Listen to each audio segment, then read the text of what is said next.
बैठी है। आप सब लोगों को मेरा नमस्कार, सबको मेरा प्रणाम।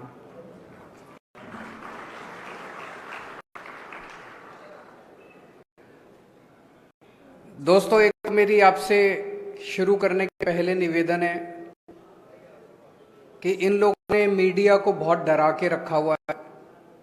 मीडिया को कहा हुआ है कि आम आदमी पार्टी को, केजरीवाल को, इनको बिल्कुल नहीं दिखाना। मीडिया वाले बहुत अच्छे हैं, वो दिखाना चाहते हैं क्योंकि हम अच्छी अच्छी बातें करते हैं। मीडिया वाले दिखाना चाहते हैं, लेकिन वो बेचारे डरे हुए हैं। तो ये चुनाव हम सोशल मीडिया से जीतेंगे। मेरी आप सबसे विनती है कि जितने ज़्यादा से ज़्यादा लोग फ़ोन निकाल के इसकी रिकॉर्डिंग कर सकें और अपने अपने व्हाट्सएप ग्रुप में इसको शेयर कर लीजिए, ज़्यादा से ज़्यादा लोगों को इसको फैला दीजिए।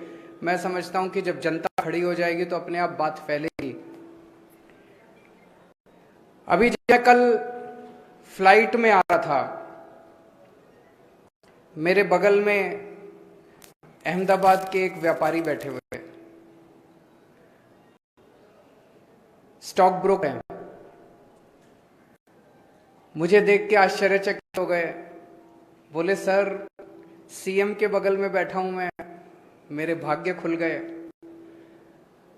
फिर बोले कि सर मुझे आपके साथ फोटो लेनी है। मैंने कहा ले लीजिए। फिर अचानक बोले कि नहीं, गड़बड़ हो जाएगी।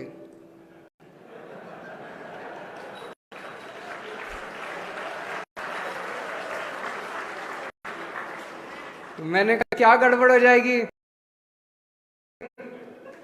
कहते हैं सर आजकल आपके पीछे ईडी और सीबीआई पड़े हुए हैं, अगर फोटो ले ली तो मेरे पीछे भी पड़ जाएंगे। मैंने कहा फोटो शेयर मत करना, अपने मोबाइल में रख लेना। बोला सर सबके मोबाइल टैप हैं, तो फोटो ले ली तो उन तक पहुंच जाएगी। मैं सोच रहा था कितने डरे हुए हैं यार अपने देश के लोग, व्यापारी कितने डरे हुए हैं। जिस देश का व्यापारी एक फोटो लेने में इतना डरा हुआ है, वो देश कैसे तरक्की कर सकता है? नहीं, जब तक व्यापारी खुश नहीं होगा। देश की अर्थव्यवस्था में सबसे ज्यादा योगदान व्यापारियों का होता है, सबसे ज्यादा योगदान उद्योगपतियों का होता है। सब लोगों को डरा के रखा हुआ है इन्होंने, सब लोगों को डरा के रखा हुआ है। कल मैं एयरपोर्ट पे लैंड किया, होटल पहुंचा, होटल पहुंचते ही खबर आ गई कि हमारे आम आदमी पार्टी के अहमदाबाद ऑफिस पे गुजरात पुलिस की रेड करवा दी इन्होंने। हमारी फक्कड़ पार्टी, 4 पैसे है नहीं हमारे पास, वो 2 घंटे सारे सर्च वर्च करके अपना माथा पकड़ के पुलिस चली गई। बार बार हमारे लोगों से पूछ रही थी पैसा कहां है, बोले है ही नहीं सर, तो चले गए। आज सुबह अहमदाबाद पुलिस बोलती है कि कोई रेड नहीं हुई। ये बड़ा शानदार है यार। कल रेड करी, 3 पुलिस वाले आए, उन 3 पुलिस वालों ने सारा सर्च वर्च करा, अपना आई कार्ड भी दिखाया, नाम भी पता है हमें पुलिस वालों के। आज कहते हैं कोई उनके पास वारंट नहीं था, कोई सर्च वारंट नहीं था, कोई कागज नहीं था, आए बस रेड करी और चले गए। हमने जब शोर किया कि रेड हो गई, हमारे ऊपर रेड हो गई, तो कहते कोई रेड नहीं हुई। ये बड़ा अच्छा है। बिना कागज के, बिना किसी के भी घर में घुस जाओ, किसी के भी दफ्तर में घुस जाओ, और फिर ये तो आम आदमी पार्टी थी, इनकी हिम्मत नहीं हुई पैसे, नहीं तो किसी से भी पैसे मांग लो, पैसे बोलो इतने पैसे दे, नहीं तो तेरे को पकड़ के ले जाएंगे, और कोई कागज नहीं, कुछ नहीं। ये चल क्या रहा है इस देश के अंदर? ऐसे पुलिस या सरकार चलेगी? आप लोगों से मैं पूछना चाहता हूं, यहां कितने ऐसे लोग हैं जिनके या तो खुद के ऊपर, या रिश्तेदार के ऊपर, या दोस्तों के ऊपर, या जान पहचान वालों के ऊपर, या तो इनकम टैक्स की रेड हुई हो, ईडी की रेड हुई हो, सीबीआई की रेड हुई हो? जरा हाथ खड़ा करके, डरने की जरूरत नहीं है, यहाँ पे हाथ खड़ा करके बताएं। इतने देश के अंदर ऐसे डरा रखा है इन लोगों ने एजेंसी के जरिए लोगों को, भ्रष्टाचार रोकने के लिए नहीं, उगाही करने के लिए। जितनी एजेंसीज आती हैं सब उगाही करने के लिए आती हैं।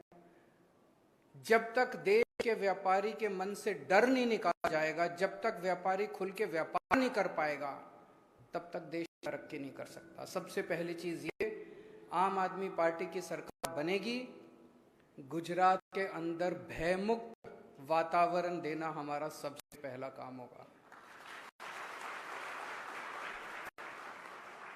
अभी जब मैंने पूछा कि कितने लोग ऐसे हैं जिन्होंने जान पहचान वाले या किसी के यहाँ रेड हुई हो, किसी की हाथ उठाने की भी हिम्मत नहीं है, कभी कैमरे में कैप्चर ना हो जाए।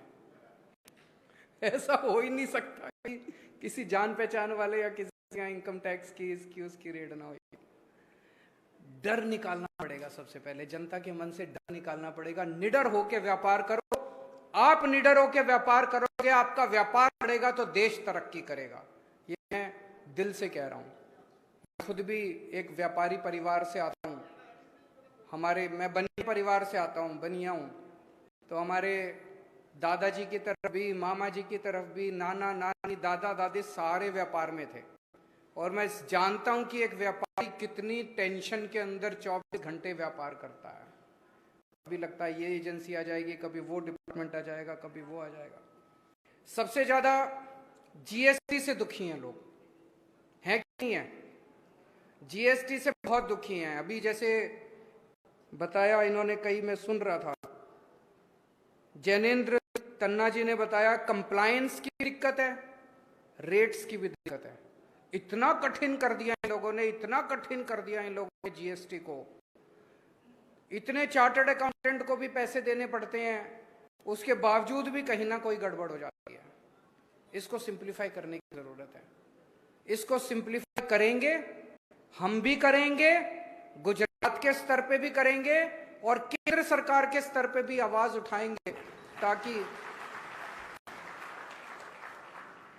और अगर आप गुजरात में सरकार बना दोगे तो हमारे 3 सीएम हो जाएंगे। जब 3 सीएम मिलके केंद्र सरकार में आवाज उठाएंगे तो थोड़ी ताकत ज्यादा होगी कि नहीं होगी? हमारी सुनवाई भी ज्यादा होगी, हमारी सुनवाई भी ज्यादा होगी। तो ये जीएसटी को ठीक करने की जरूरत है, बहुत बड़े स्तर पे जीएसटी को ठीक, कंप्लायंस भी ठीक करने की जरूरत है, रेट्स भी ठीक करने की जरूरत है। अभी भाई साहब ने प्रश्न पूछा, तन्ना जी ने भी और उनके बगल में जो बैठे हैं उन्होंने भी, कि सुप्रीम कोर्ट का एक ऑर्डर आया है। सुप्रीम कोर्ट का ऑर्डर ये कहता है कि जीएसटी काउंसिल के अंदर जो निर्णय लिए जाते हैं वो बाध्य नहीं है राज्य सरकारों के ऊपर। ये बहुत बड़ी अपॉर्चुनिटी देता है, बहुत बड़ा अवसर पैदा करता है। अभी फ्रैंकली हमने इस ऑर्डर को अच्छे से स्टडी नहीं किया। इसके बहुत वाइड इम्प्लीकेशंस हैं, कॉन्स्टिट्यूशनल इम्प्लीकेशंस हैं, लीगल इम्प्लीकेशंस, एडमिनिस्ट्रेटिव इम्प्लीकेशंस हैं। इसको हम स्टडी करेंगे। अगर अपॉर्चुनिटी खुलती है, मैं आज गुजरात के सभी व्यापारियों को आश्वासन दे के जाना चाहता हूं, आपके साथ बैठेंगे, जैसे आप कहेंगे जीएसटी की रिजीम गुजरात के अंदर वैसी ही होगी जैसा व्यापारी चाहेंगे, ना कि वैसी होगी जैसा एक्सटॉर्शन की तरफ से।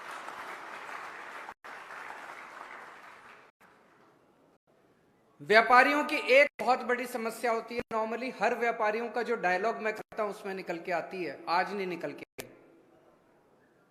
होती है पेमेंट की। एक मिनट में पूरा कर लूं अभी।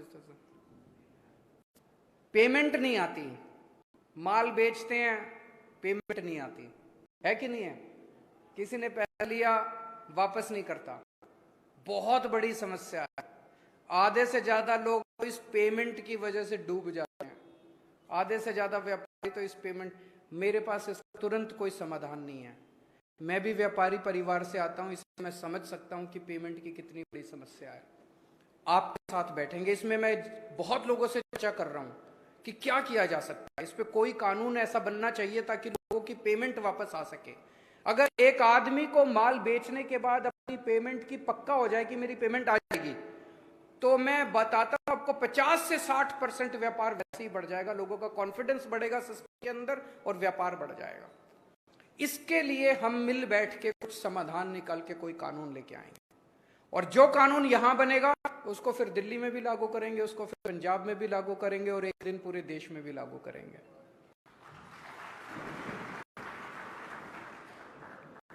एक वैट के और जीएसटी के बहुत सारे पुराने रिफंड पेंडिंग हैं।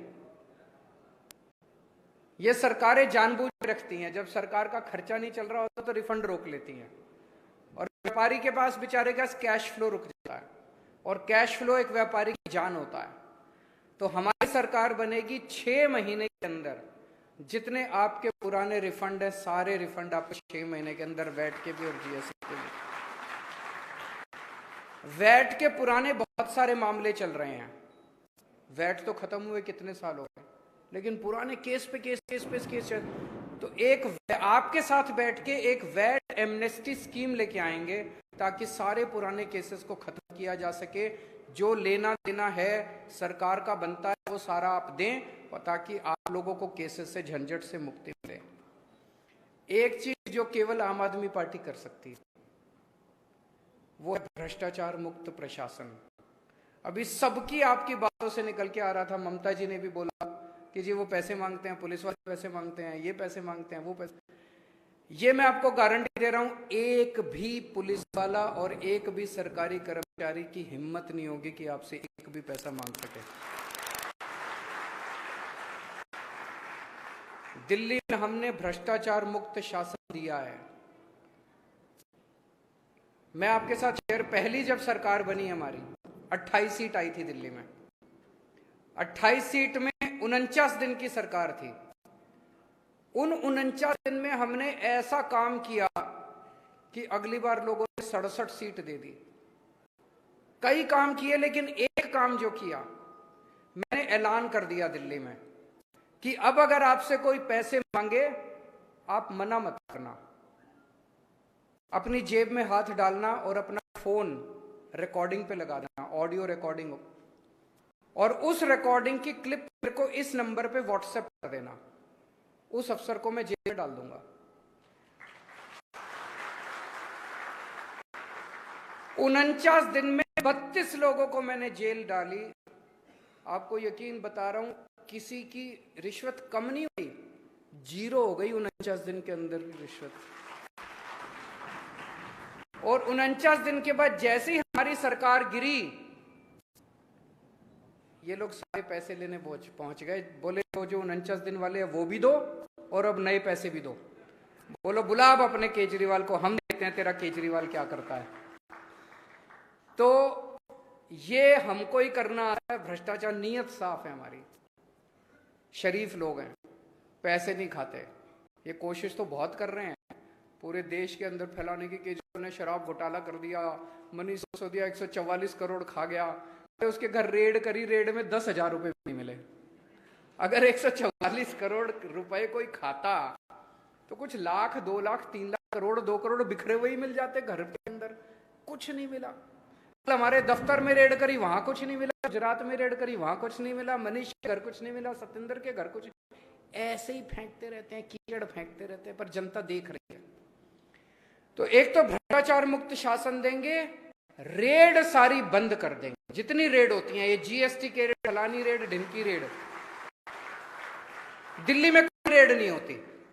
जब हमारी सरकार बनी थी दिल्ली में सारी रेड बंद कर दी। मैं इनकम टैक्स में था पहले। ऐसा नहीं कि सारे अफसर खराब होते हैं, कई कुछ अफसर ईमानदार भी होते हैं, लेकिन अमूमन मैंने देखा कि रेड में क्या तमाशा होता है। कोई उस कोने के अंदर सेटिंग कर रहा होता है, कोई उस कोने में सेटिंग कर रहा होता है। जितना पैसा रेड में सरकार को नहीं आता, उससे ज्यादा पैसा उनकी जेब में जाता है। अगर आप रेड बंद कर दो, इस देश का व्यापारी खुशी खुशी अपने मन से सरकार को पैसा देना चाहता है, उसको मौका तो दो। दिल्ली में जब हमारी सरकार बनी, वैट के जरिए हमारा टोटल दिल्ली सरकार का बजट 30,000 करोड़ का था। हमने रेड बंद कर दी, आज हमारा दिल्ली का बजट 75,000 करोड़ का है, दुगने से भी ज्यादा हो गया, 2.5 गुना हो गया। क्यों? व्यापारी अब खुश है, व्यापारी देख रहा है उसके बच्चों को अच्छी शिक्षा दी, हमने स्कूल अच्छे बना दिए, हमने अस्पताल अच्छे बना दिए, इलाज मुफ्त कर दिया, लोग खुश हैं। अपने से टैक्स दे रहे हैं, अपने से उनको लग रहा है यार कि अगर सरकार को टैक्स दोगे तो कुछ बदले में मिलेगा। तो सिंप्लीफाई करेंगे सारे प्रोसेस। अब कई लोगों की शिकायतें ये थी जी प्रोसेस बड़ा कॉम्प्लिकेटेड है, ये फाइल करना पड़े। प्रोसेस को कॉम्प्लिकेटेड क्यों बनाया जाता है? प्रोसेस को कॉम्प्लिकेटेड इसलिए बनाया जाता है कि आदमी थक के कहे बताओ जी कितने देने हैं, फिर आदमी जो देता है वो ऊपर तक पहुंचता है। जब ऊपर बैठा हुआ आदमी कहता है मेरे को पैसे नहीं चाहिए और खबरदार जो तुमने पैसे लिए तो सारा प्रोसेस फिर सिंप्लीफाई होने लगता है। फिर कहते हैं यार काम करो अब सारे जने मिलके। ऐसा ही भ्रष्टाचार मुक्त प्रशासन हम गुजरात में लाना चाहते हैं। मेरा एक टारगेट होगा 5 साल के अंदर व्यापार का पूरा सिस्टम इतना सिंप्लीफाई कर दो, इतना भ्रष्टाचार मुक्त कर दो कि आपका सबका बिजनेस, हर आदमी का बिजनेस कम से कम 5 साल में डबल हो जाए। आज अगर आप 5 रुपए का टर्नओवर है तो 5 साल में ये डबल होके 10 रुपए होना चाहिए। आज अगर 10 रुपए का टर्नओवर है तो ये 20 रुपए 5 साल में होना चाहिए। और 20 पोटेंशियल है अपने देश के अंदर, बिजनेस बढ़ सकता है, बहुत तेजी से बढ़ सकता है। इस सब चीजों को संकुचित करके मतलब घोट के रखा हुआ है सरकारों ने। ऐसा है जैसे गला घोट देते हैं ना किसी आदमी का, ऐसे व्यापार और उद्योग को इस देश के अंदर घोट के रखा हुआ है। अगर खुला छोड़ दिया जाए व्यापार को, खुला छोड़ दिया जाए व्यापारियों को, उद्योगपतियों को, इतना बढ़ेगा हमारे देश के अंदर, हम चाइना को पीछे छोड़ सकते हैं। हमारे अंदर पोटेंशियल है। और एक ये कहा जा रहा है फ्री की रेवड़ी, फ्री की रेवड़ी, फ्री की रेवड़ी।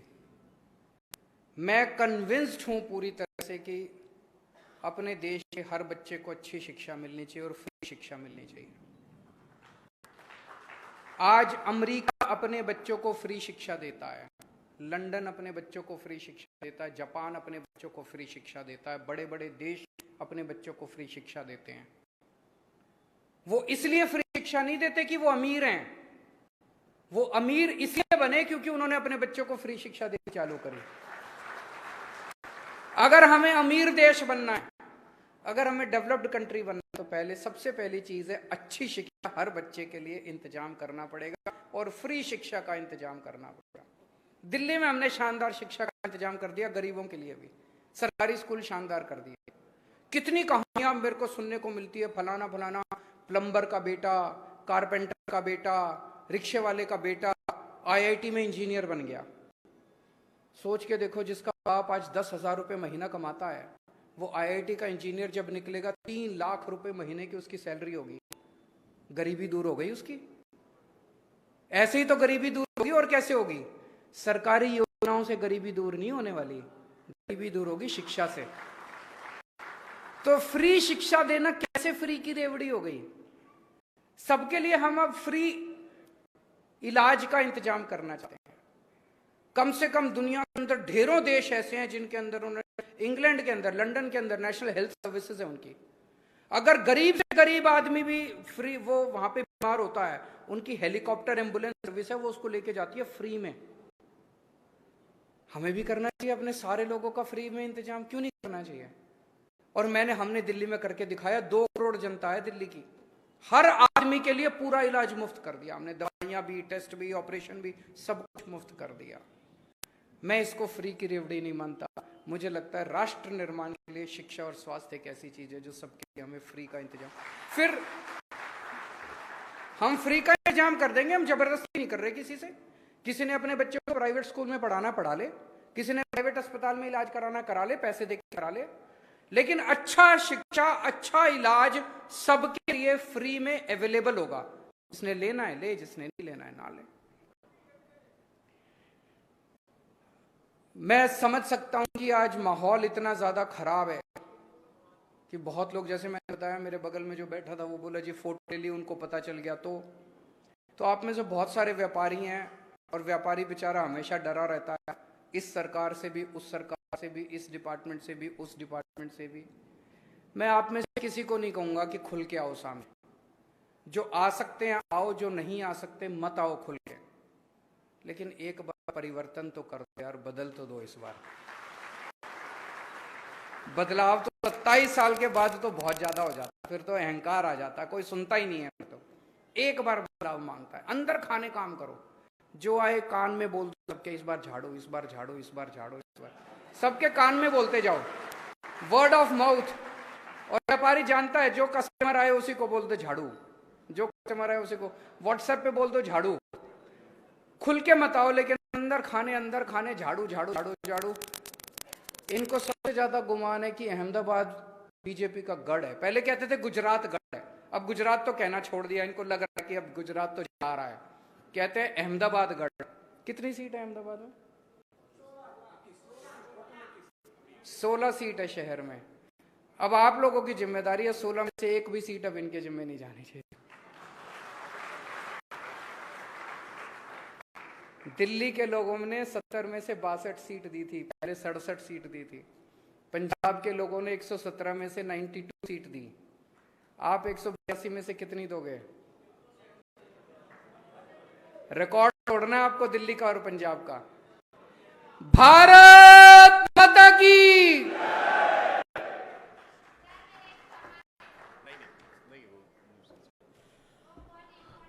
તમામ વેપારીઓ વતી અરવિંદજીનું ખૂબ ખૂબ સ્વાગત છે, એમનું અભિનંદન છે।